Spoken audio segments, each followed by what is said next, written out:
ઘણા લોકો એવું પૂછતા હોય છે કે મેડમ પ્રેગ્નન્સી દરમિયાન કેસર ગરમ પડે છે અથવા તો કેસર ના ખાવું જોઈએ, કેસર ખાવાથી અબોર્શનના ચાન્સ વધી જાય છે, તો શું આ વાત સાચી છે? જો પ્રેગ્નન્સી દરમિયાન કેસર લિમિટેડ માત્રામાં ખાવામાં આવે તો તેના ઘણા બધા ફાયદા છે. પ્રેગ્નન્સીના પ્રથમ 3 મહિના દરમિયાન કેસર ના ખાવું જોઈએ.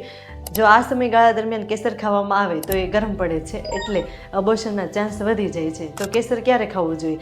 તો પ્રેગ્નન્સીના 4th મંથથી ચાલુ કરીને 9 મંથ સુધી કેસર ખાઈ શકાય છે. પ્રેગ્નન્સી દરમિયાન કેસર ખાવાના ઘણા બધા ફાયદા છે. તો કેસર ખાવાથી રોગપ્રતિકારક શક્તિ વધે છે, બીપી નિયંત્રણમાં રહે છે, પેશન્ટ એનર્જેટિક ફીલ કરે છે, એસિડિટી અને અપચાની તકલીફમાં રાહત મળે છે, ઊંઘ સારી આવે છે. તો પ્રેગ્નન્સીમાં કેસર કેટલી માત્રામાં ખાવું જોઈએ? તો કેસર દિવસના માત્ર 2 થી 3 રેસા તમે દૂધ સાથે, હલવા સાથે કે ખીર સાથે લઈ શકો છો.